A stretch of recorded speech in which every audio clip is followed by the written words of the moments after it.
We live? We're going. We're on. Oh, hey, it's Friday. It's 10:30, right? Oh, phew. I had to practice that one too. Welcome everybody. It's Festool Friday. This is Festool Live. We are live, episode 101 from Woodcrafters here in downtown Portland, Oregon. Hey, I just found out it's not Oregon. It's Oregon. I've only been corrected about 50 times in the last 2 days. I'm excited to be here. We're excited to be here because right behind here, who is that? Big D. That's Big D. Hey, everybody. Okay, behind the camera we have Chris, the unit, Cybert. Oh yeah. Oh yeah. Right here on the whiteboard, but it's a Post-it. No, it's a tablet. We have Shad Boom Boom Huber, man. Hey. Woo! He's a little shy like me. Okay, so what are we doing today? Track saws. Top questions. So over the years, and I'm going to tell you, this is episode 101, and I didn't know what. Oh my God, I'm forgetting. And online we have Brent Shively. Thanks, Brent. It is 1:30 Eastern Standard Time back in Indiana. That's where we're from? Indiana? Yes, okay. So what we're doing is we've taken questions, compiled just a few questions on top track saws, or the track saws, Festool track saws. So what I'm going to do is I'm going to go through a few that I have seen repeated and repeated and repeated. I have covered some of these in former episodes or prior episodes, whatever you want to say. But what we're going to do is I want to kind of combine a few of them here because it's really important that you understand Festool is a system. Okay, so here we go. This is the track saw. And that ends episode 101. Woo! All right. Kidding. Okay. So it's not per se about the track saw, because the track saws that work on here, we have the newest one, it's the TS55 FEQ. We have the TSC 55 KEB. And over here we have the TS75. And I wanted to start by one of the top questions we've always had. Hey, I'm looking to buy my first track saw. Which one should I get? Should I get a TS75 or a TS55? Well, that's a very common question. And the simple answer is, what are you going to use it for? The majority of the time. Okay? The depth of cut of here is 1 inch and 15/16, 50 millimeter. Okay? And the depth of cut on this is 2 3/4, 70 millimeter. It's called a TS75 and 55 because the thickness of the rail, including the PFTE strip on the guide rail, is 5 millimeter. All right, so that's important because everybody they'll take their dial caliper and they'll put it on there and go, no, it's actually 3 millimeter, but there's that slight crown that it rides on. Okay, so it's a 5 millimeter. So what is, and by the way, I've always called that a common thread. Anybody here have a domino? I asked them before. A lot of them have dominoes. We have preferred customer audience. What bit comes on a domino? 500 installed. 5 millimeter, right? What is the size of the hex key that's included with the track saws to change the blade? 5 millimeter, okay? What is the thickness of the guide rail? Common thread. What is my IQ? Hey, try the veal. I'm here all week. Okay, so the saw sits on the rail, correct? So your depth of cut, subtract 5 on it. A lot of people think it's the length of the rail that comes with it. It's not. It's the depth of cut. So your depth of cut with this, 2 3/4, 70 millimeter. Okay, so a lot of people, and I'm going to bring this around to the domino in a few minutes. Is anybody doing any waterfall slabs? A lot of people, 45 miter fold, a lot of people will say, oh, I need the Domino XL for that. Oh, you can use a Domino 500. It's more than enough. You're just bringing the miter together, right, to waterfall. So a lot of people will say, oh, I need the 70. The big thing now with 75s is people doing waterfall. But this has, full circle, 50 millimeter depth of cut. You can cut 6/4 all the way up to just about 8/4 with it. So, anybody here have a track saw? What do you build the majority of the time with it? Cabinetry, right? Your choice, boxes. I heard that, Big D. Boxes. So your 55 is the choice. So hopefully I made that clear, because that's a top question. The other top question I have, get rid of the 75. Should I go cord or cordless? Anybody have a cordless track saw? Yeah, now you're talking. Boy, you guys are getting your calisthenics raising hands, right? Wait a minute, the guys and gals who raise their hands that have a cordless Festool track saw, do you have a corded track saw as well? Yeah, preferred customer. Okay. My question is always this, and this was in a previous episode when I was talking about the TSC 55, is, are you out to the job site or are you around power all the time? Get the TS 55 for the shop. Okay, F. And that's what I use the majority of the time. And I'm going to tell you right now, I'm lying. We just came out with this new one, okay, that has what? The 1.8 millimeter kerf. That was the new design on this. It's the same TS55, but it's got a new riving knife, which is 1.8 millimeter. We released this one first. And that in my shop back in Indiana, I was using that the majority of the time, even though I had power, because of the thinness of the blade. It's absolutely amazing. The quality cut is still there. Okay, so that's a big question. Should I go cord or cordless? Now, let's talk about that, because we are making a big push into the cordless market with Festool. So you can decide on that, making another decision. Hey, I can get some more batteries and stuff like that. So we're going to come out with a lot of cordless going forward, and you'll be pretty impressed with that. So this is for back home. How many people want to know about all the new cordless coming out in the next 5 years? I can't say anything. Okay, good. All right. How many of you have this long rail?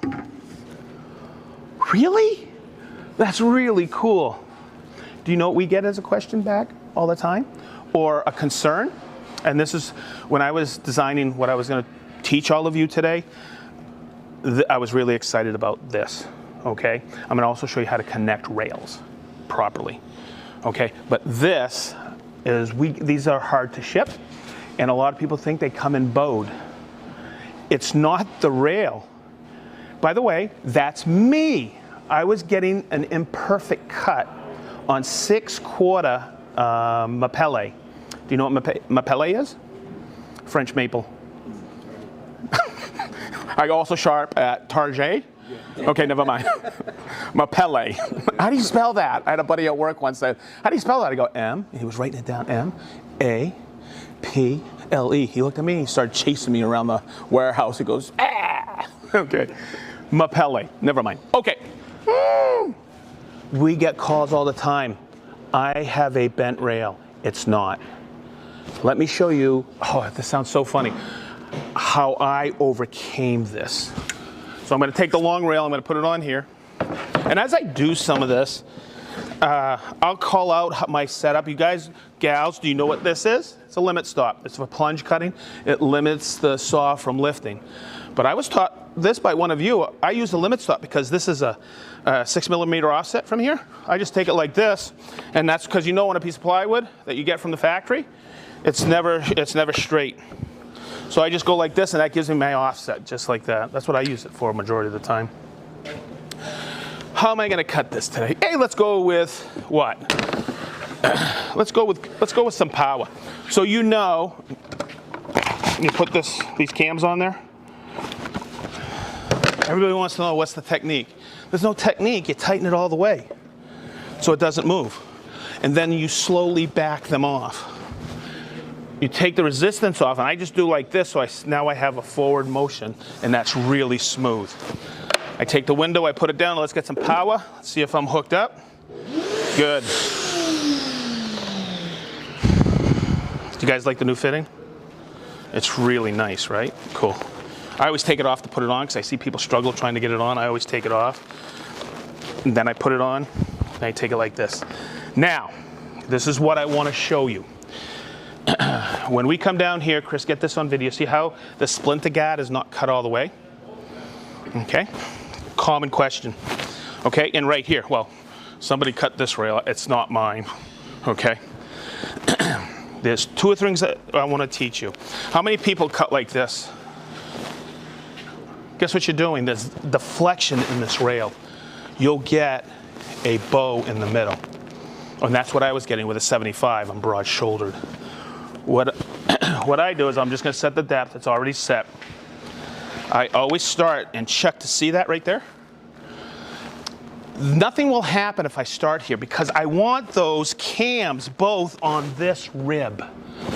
If I don't have that on the rib, look, there's movement here. I've lost all my accuracy. And I see so many people that want to cut the Splinter Guard the whole way. No. I'm going to take this, I'm going to shimmy it back here. Okay? I'm going to reach for my limit stop. Woohoo! Yes, sir. Take it like this. Okay? I want those cams always engaged. I'm going to come back here and check to see if that will be engaged. Perfect. When I finish my cut. So I'm going to take it back here. The other thing, I have my depth set. Watch. See how I take that down first? There's no power that I've engaged. I'm going to check to see if that blade is forward of this.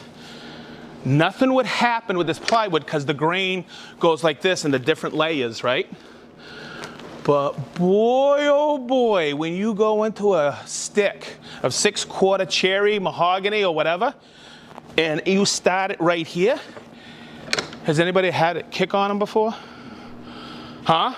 Boy, how many people have nicks? It's a rite of passage because of that in their rail.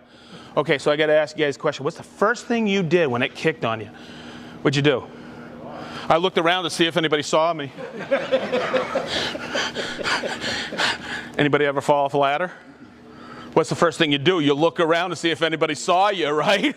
Okay, crawl in. Are you looking out of the bushes and stuff? Whatever. Okay, never mind. So, I also learned this from my friend Alan. I know Alan's taught here before. I wrap that cord and hose around my arm. Gets it out of the way. I check to see. Okay, now notice where my hand is and my arm. Oh, sorry, arm. See how I'm pushing behind? I don't have clamps on this, okay? I'm pushing from behind.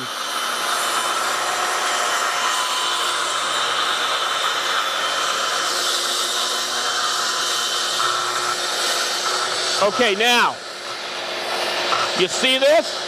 That's basically the center of the blade. I bring it up like that at full speed. Okay? Because sometimes on this board, right here, you'll have a little saw blade mark. It's because A, you might have left it down, or 2, you didn't go fully past it. So I see a few nods in the audience, and by the way, welcome to the club. I woke up in the middle of the night. A very close friend of mine, his name is Brian. Him and I were building a maple table for his home at Festool. I was using a 75. I was clamping it, but I was cutting like this.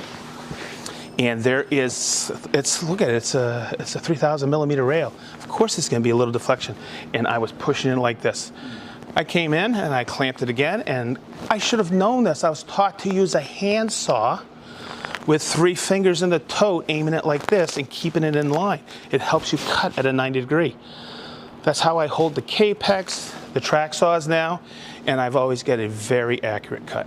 So hopefully that made sense. Good. Push from behind. Good. How we doing on time, kids? Good. All right. Wow. Time flies. You guys want to see something cool? I love doing this. This is my Vegas magic act. I haven't done it in a long time. Let me see if I can do this properly. Okay, here's the bag. Anybody ever use the bag on the cordless track saw? I'm gonna empty that out. Look inside. I have an audience. Woo! Look inside. Ow! Nothing inside. Let's check, let's verify that. I'm not, follow me, Chris. I'm not switching it out. All right, this is an 8-footer.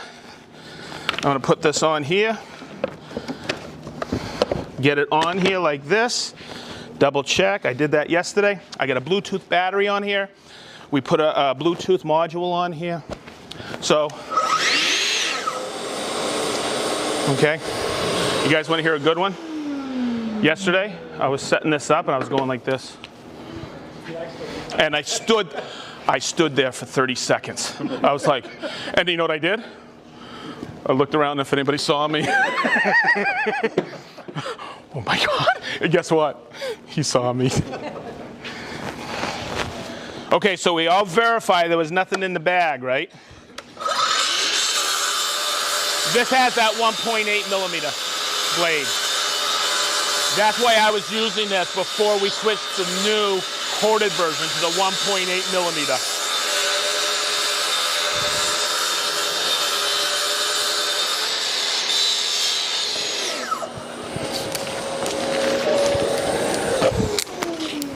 Does anybody have Bluetooth on there? It's absolutely amazing. That was one I had to figure out why I would need it, and boy, it's unreal. You see how it worked on here when I was using the bag? Okay, check this out. This is one pass. One pass.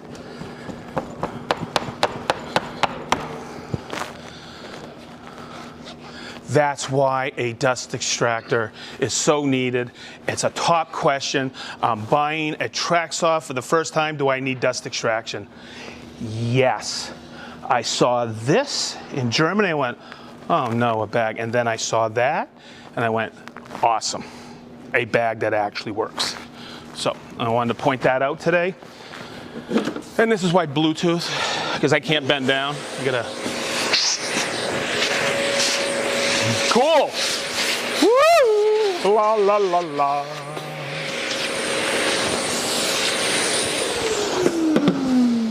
Okay. Next, I'm going to clean up a little. I'll take this like this. I went over these recently on an episode of Festool Live, and I was excited to come out here because I'm going to do this a couple different times. Okay, these are the new connectors. You may have some of the old connectors. And when we did demos with the old connectors, they had the slotted screws in there. They were efficient if you knew how to do it.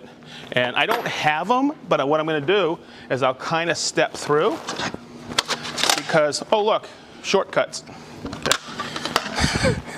I always store my connectors in my rails, okay? I had Shad put these together, and I was doing a demo last November with, you were with me, weren't you? Mueller? Yep. In Cincinnati. Yep. And there was a person in the audience, and he came up to me and he said, I have watched so many videos, I cannot get my two 1400 millimeter 55-inch rails to connect in line. He goes, are you gonna cover it? I go, yeah. And then he came up to me after, he goes, I didn't know that. And I'll tell you, we guarantee that those are going to be perfectly parallel coming off the extruder. All aluminum extrusion straight line is parallel, right? But we can't guarantee they're 90. So when you put them together, I always put a little bit of space in there. Just take a business card and put it in there. That's more than enough. He was bumping them together and it was taking it out of whack. Now when you look at the guide rail, it doesn't matter if they line up on the back, they do. What matters is where the track saw is going to run, right here on this rib. So what we used to do with those older ones, and other people would manufacture ways of bringing this rib into alignment. So I would take and put a rail connector in one way, tighten it, and then what I would do is I'd use my setting gauge, which is right here. Remember when I tightened the cams on this? It brings the rib in perfect alignment, okay? So I would take it, put the space in there, tighten these, then bring that over and tighten those 2 slotted screws, and it would bring it in perfect alignment. I saw so many videos out there of people putting a straight edge back there, but it's a no-brainer, right? It brings it right in line where you need it. So let's fast forward to this year when we came out with these. This doesn't have slotted screws. They're 3mm hex screws. When you get the set, it comes with this.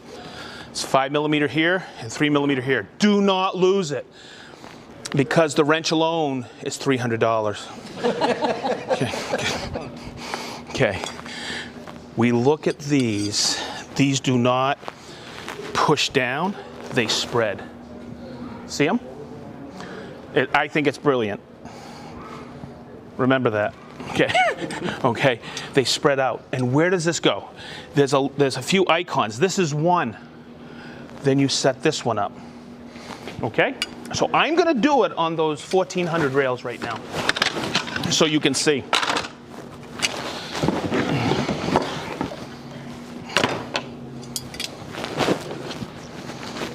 And let's see if I can get this done.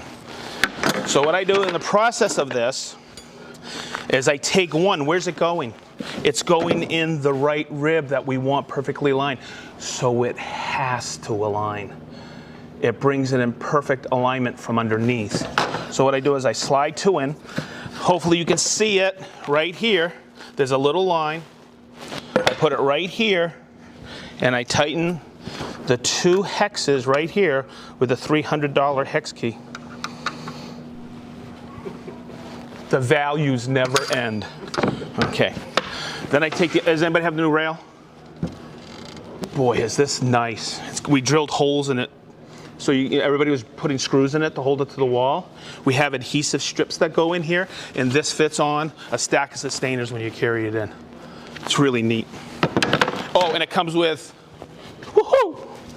I'm gonna get myself today on that. What's up, brother?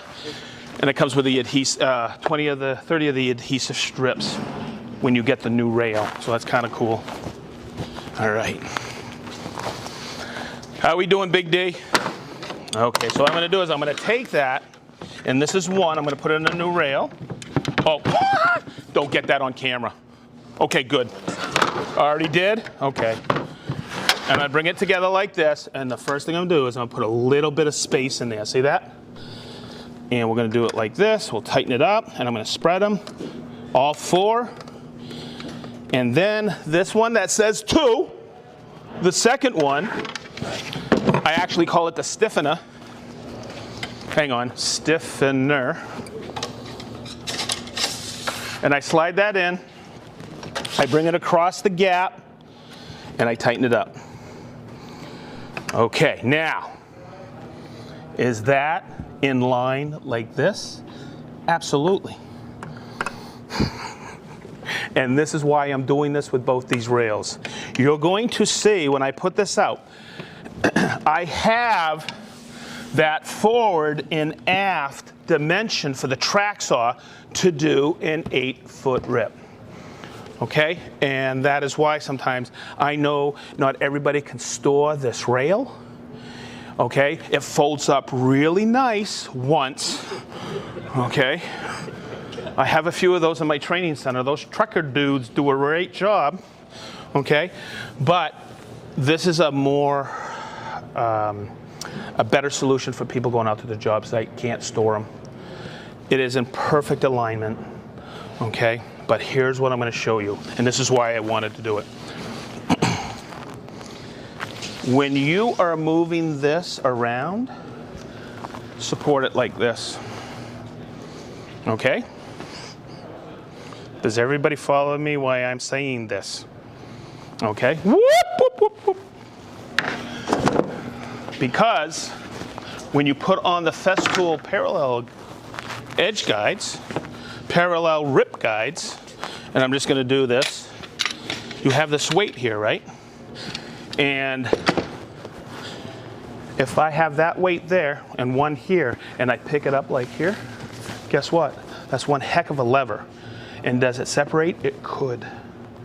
So just do your due diligence when you're using this and support it like this. Cool? Good. Most excellent.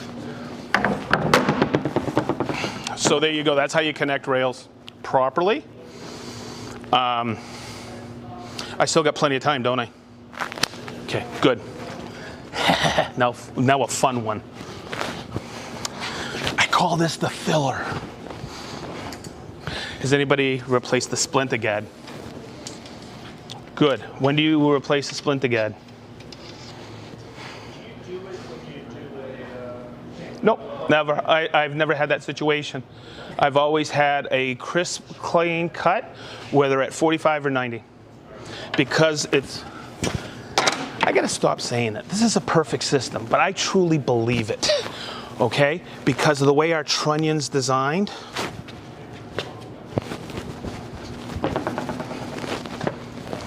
The trunnion, it swivels perfectly. By the way, don't ask me how we do it. But whether I'm cutting 90, and people will disagree with me all day long, okay? They should replace the Splinter Guard if they're getting an inferior cut, because that swivels perfect. You should just get a splinter-free cut either, whether at 90 or anywhere between 0 and 47. Follow? Yes. Okay. Where I've seen it be a problem is in the early days, we had different thickness kerf blades. All our blades were 2.2, 2.4, 2.3. And what happened was we brought it down to 2.2. Okay, and what's really cool about Woodcrafters here is they still have those blades if you don't have the newest, because they know you've purchased a lot of TS55s over the years. They still will always stock the blades. It's a really cool thing, and that's why I grabbed one. Because somewhere from the front, it's a 48 tooth blade. This is what all your original TS and ATF 55s came with, a 48 tooth alternating top bevel. And you see the yellow circle? Anytime you see a Festool blade, it's for wood. The yellow is wood. By the way, that's in our jigsaw blades, our Capex blades, all our saw blades. Okay, and look, a common question, on those ones that were 2.2, think about it, 48 tooth ripping in that kerf. That's some resistance, especially on some wicked hard wood, right? So what we would do is recommend these. And somebody goes, oh, you guys got other blades. And look, a 16, this is the 28 tooth, this is the new blades, 1.8 millimeter, and they're yellow. Ripping blade, okay, if you don't want to keep changing them, there's one in the middle, we call it the universal blade, and that's your 28 tooth. Okay, so on the older ones that were 2.2, go get a 12 or a 14 tooth blade. It will make a heap of difference in your saw. And we would hear underpowered. It's not underpowered. Think about it. You got a 60, 82 tooth blade on a 10-inch saw blade in your saw stop, and you're gonna rip all day hardwoods? No, what are you gonna do? You're gonna put in a 30 tooth flat Reka blade, rip blade. So that's the difference, okay? Yellow, check it out. I love this. Has anybody cut, I gotta be careful calling brand names. Cementatious product, like Hattie board, okay? We have a blade for that. It's a 4-toother, okay, but it's polycrystalline diamond. It's green, green means specialty. We have blue, backed by popular demand. This saw will cut aluminum, the new one with the 1.8. Okay, non-ferrous metals. And we've always had this. Red means plastics or laminates, and we've had that. Okay, so I just wanted to mention those, the aluminum blade, and that's when I would hear in the early days about switching out the blade with beveling. Okay, because of the old differences in the curves. Hopefully that answered your question. Okay, now what I'm gonna do is I'm gonna do this pretty quick. I got it right over here. I'll replace the splinter guard. Do we have a domino? Oh yeah, give me a second. I got one right here. I always travel with dominoes. Whoop, whoop, whoop. I use a domino. It has to be a domino. No, I'm just kidding. A piece of rounded over wood. Okay. You've got to get the whole kit. Okay. That's how I change a splinter guard. Sounds funny, right? So what I'll do is I always recommend this one. There's one that's 1,400. I don't know if we still offer that. The 5,000, you get plenty of reworks on your splinter guard. So if people come up to me, when do I replace the splinter guard? When you are unsatisfied with the quality of cut. Period, the end. I know people who still have the old black ones on there that had this rubbery stuff, and they still have those on there. They go, mine's still cutting well. I go, then don't replace it. Because they would come up to me and say, hey, when are you coming out with that clear one? 12 years ago. So I'm just going to take this out. I'm going to cut this off right here. Okay. And this is not rocket science because I'm doing it, of course. I'm going to cut it a little bit long so you guys go through more. I'm just kidding. Okay.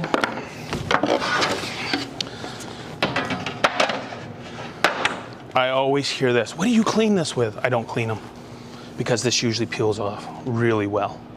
Okay, I'm just gonna, I think I've done this video on Festool Live before. I'm gonna take this off, and just like I used to do laminate, I'll twirl it like this, and then I'll bring it down. Give me a second. I get discombobulated when I do this. I bring it right here. Now, Crystal, you're gonna see this, but it won't go to the very end. I always cut a little off. Remember what I showed you earlier? I don't cut to the end. The only time I'll have a splinter guard cut all the way to the end is if I connect them. Okay, and I'll bring it and I push it right up against this little extrusion right here, so it doesn't, in humidity, it doesn't move. Okay, and then I'll go like this, and like this. Okay, now I know my back was to you, okay, but I'll explain it. It goes up against this little metal extrusion right here. See it? And it's pushed up against there. Now, when my back turned to you, I put it on like this, look. That's not on there. You have to roll it out. And when I say roll it out, that's what my domino's for. I see people leave this all the time. Very common question. They go, hey, look, it's peeling up. Of course, cut it short. I'm gonna stick it on there. Come on. And sometimes I'll use my knife to roll it on it because I got this end. But I take it like this and I cut it. I haven't cut myself yet, huh? On Festool Live? Not yet. No, yeah, absolutely. Not yet. Oh, I think I have maybe, didn't I? Oh, man. And then I take a domino because I just touched it like this. I start in the middle and I push it out. It's kind of like taking roller on laminate. And I bring it all the way to the end, like this, and I just spread the adhesion all the way so it sits everywhere. And that is how you apply the splinter guard. I'm gonna take it one step further. We're still good on time? Okay. So here's another common question. Do you cut it when it's supported on the board or unsupported? I'm going to ask you, how many people cut it supported on the board, the splinter guard, the initial? Okay. How many people off of it? I'll raise my hand for on it. It doesn't matter. People, I've seen threads on all kinds of forums. Oh, you have to cut it supported. It makes sense. You do not have to. Okay. So what I do is I just take my track saw. Yeah, I'll do it with this one. And I'm not going to do what? I'm going to check the cams on this.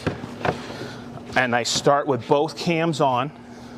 I set my depth when it's unsupported to about 12 millimeter. Half inch. 1 and 2, half inch. Okay. Get that in there, like this.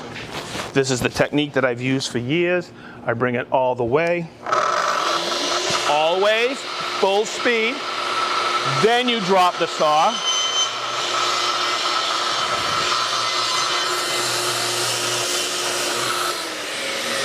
Bring it up full speed. It's that simple. And you're gonna see, now that saw is married perfectly to this saw. Got it? It's easy. Now, can you cut it all the way through and start with one of the cams off? Absolutely, it's your saw. There's no Festool police. I'm not coming to your shop going, no, no, no, you're doing it wrong. Okay?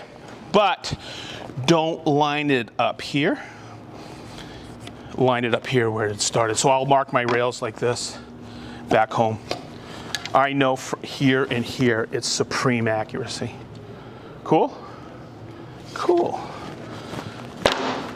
We used to charge for these classes, end user classes back in Lebanon, and one of the early ones, one guy goes, okay, it's already paid for itself.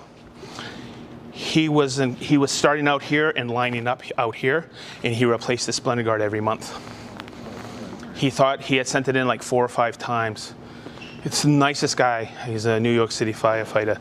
I think his last name was Sullivan. Super duper. You're probably watching. I learned a lot from you. I raised the prices of the classes. Okay. Do you know what I learned from all of you doing those classes? What your struggles were. Everything I've covered was a struggle for you.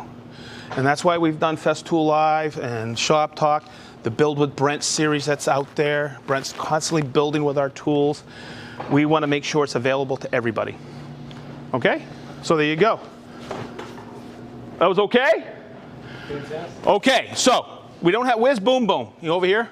Bring it over, Boom Boom. He's shy like me.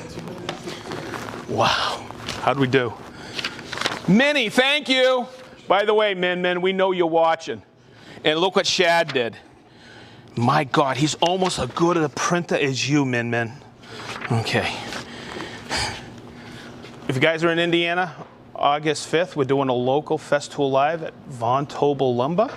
And Minnie and Sparky are going to be there. So I don't think you guys are going to drive all that way. It's 36 hours. I looked. Okay, so I got to call these out. Woo! By the way, everybody in the audience, hang out if you want. Chris and I are going to be here quite a bit this afternoon.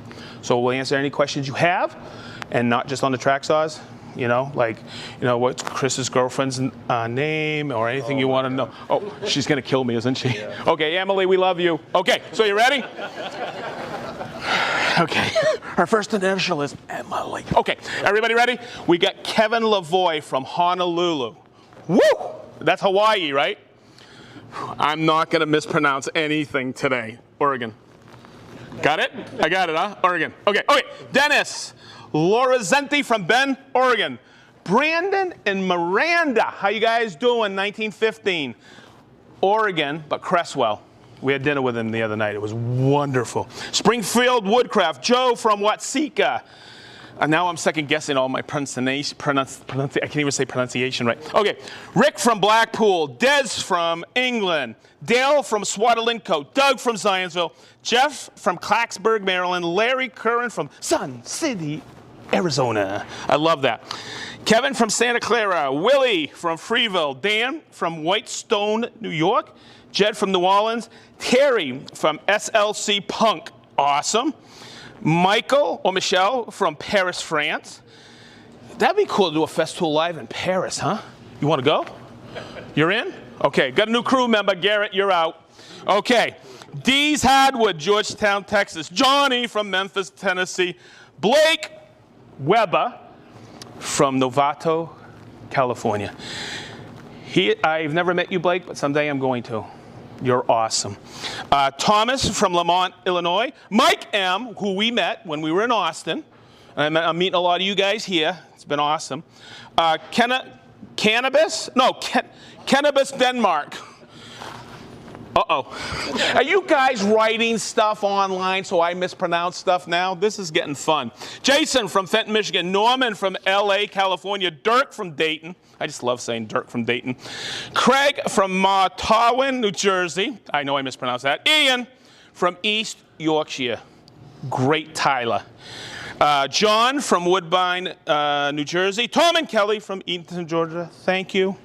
Herndon, Virginia. Bob from South Devon, England. Gary from BW. Oh, Boys with the Beers.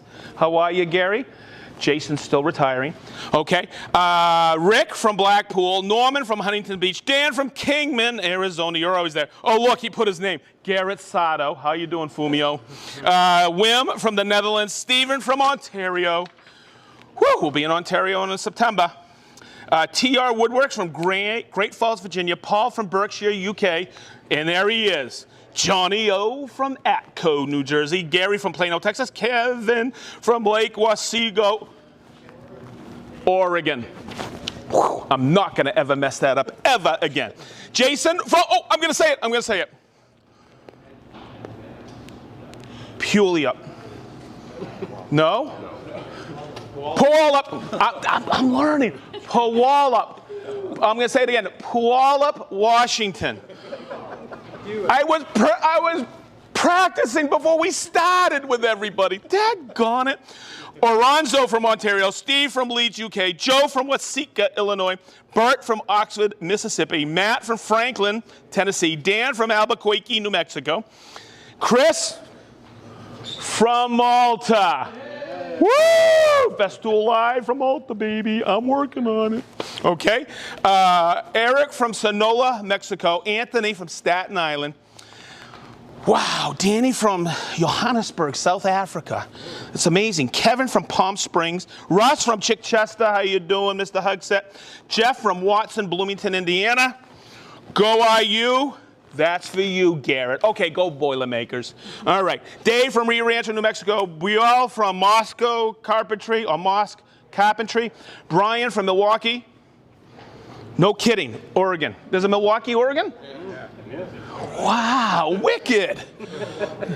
It's Milwaukee. It's an Indian name. Okay. Johnny from Memphis, Tennessee. Joe from United States Tool and Fastener. How you doing, Joe?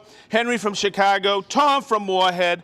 Wesley from Tennessee, Tim from Livingston, New Jersey, Wickus, South Africa, Oliver from Southern California, Kevin from Marysville, California, John from Tomahawk, Wisconsin. Now that's a cool name.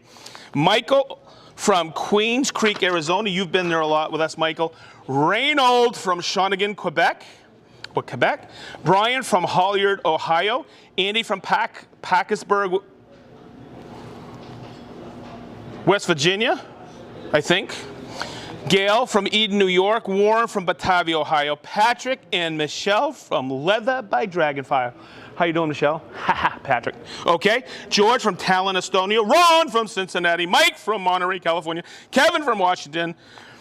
Nedrid from Bulgaria. Have we ever had Bulgaria before? That's a new one. That's a new one. New country. Islam from Cairo, Egypt. We've had Egypt before. How you doing? We have Brian from Pumpkinville, Australia. I love that because it's wicked late at night there or early in the morning. And QC Moose from Charlotte, North Carolina. We got one more. We got Jim Peters from Trout Lake, Washington. We got Jim Peters from Trout Lake, Washington. And do you know Washington is just north of here from Oregon? And Judah and Sailor, how are you? We're going to send Daddy back this afternoon to Plainfield, Indiana. That's two of our biggest fans, and they're two of Big D's kids. So I want to thank each and every one of you for attending today. I want to thank everybody online. I think that's one of our largest lists. No mini. He is not getting your job. So, Brent, thank you very much for being there with us. Big D, but more importantly, and Chris, but more importantly, I want to call out this gentleman right over here. His name is Steve Penberthy.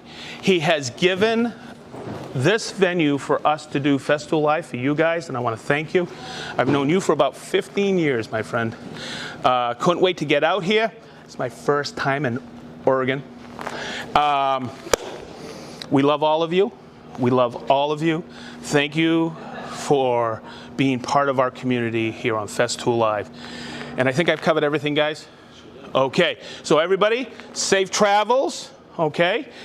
And we'll see you next week back in Lebanon, Indiana. It's not Lebanon, it's Lebanon. All right, see? Okay, so we'll see you later. That's a wrap. Have a great weekend. Happy Festool Friday.